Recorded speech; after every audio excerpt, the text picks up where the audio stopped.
ಎಲ್ರಿಗೂ ನಮಸ್ಕಾರ. ಕನ್ನಡ ಸಾಹಿತ್ಯಕ್ಕೆ ಲೇಖಕಿಯರ ಕೊಡುಗೆ ಅಪಾರವಾದದ್ದು.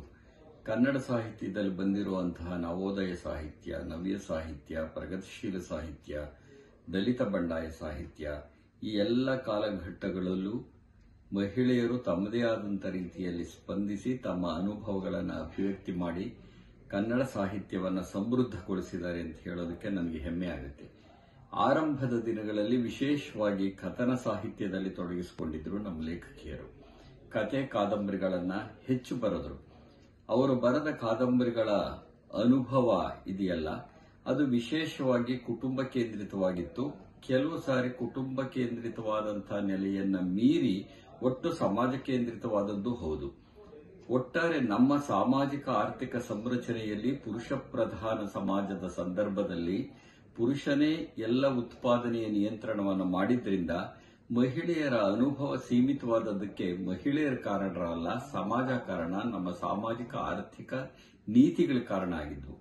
ಇದರ ನಡುವೆನೇ ಮಹಿಳೆಯರು ತಮ್ಮ ಕೃತಿಗಳ ಮುಖಾಂತರ ತಮ್ಮ ಅನುಭವವನ್ನು ಅಭಿವ್ಯಕ್ತಿ ಮಾಡಿದ್ರು, ವಾಚನಾಭಿರುಚಿಯನ್ನ ಬೆಳೆಸಿದ್ರು, ಕನ್ನಡ ಸಾಹಿತ್ಯಕ್ಕೆ ಬೇರೆ ಬೇರೆ ರೀತಿಯ ಅನುಭವಗಳನ್ನು ಕೊಟ್ಟರು.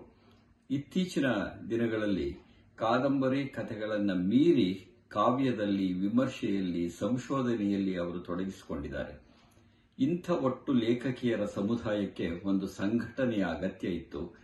ಅಂತ ಸಂಘಟನೆಯಾಗಿ ಹುಟ್ಟಿಕೊಂಡಿದ್ದು ಮತ್ತು ಕಟ್ಟಿಕೊಂಡಿದ್ದು ಕರ್ನಾಟಕ ಲೇಖಕಿಯರ ಸಂಘ. ಕರ್ನಾಟಕ ಲೇಖಕಿಯರ ಸಂಘ ಇತ್ತೀಚಿನ ದಿನಗಳಲ್ಲಿ ಸಾಕಷ್ಟು ಕ್ರಿಯಾಶೀಲವಾಗಿದೆ, ರಚನಾತ್ಮಕವಾದಂತಹ ಕೆಲಸಗಳನ್ನು ಮಾಡ್ತಾ ಇದೆ.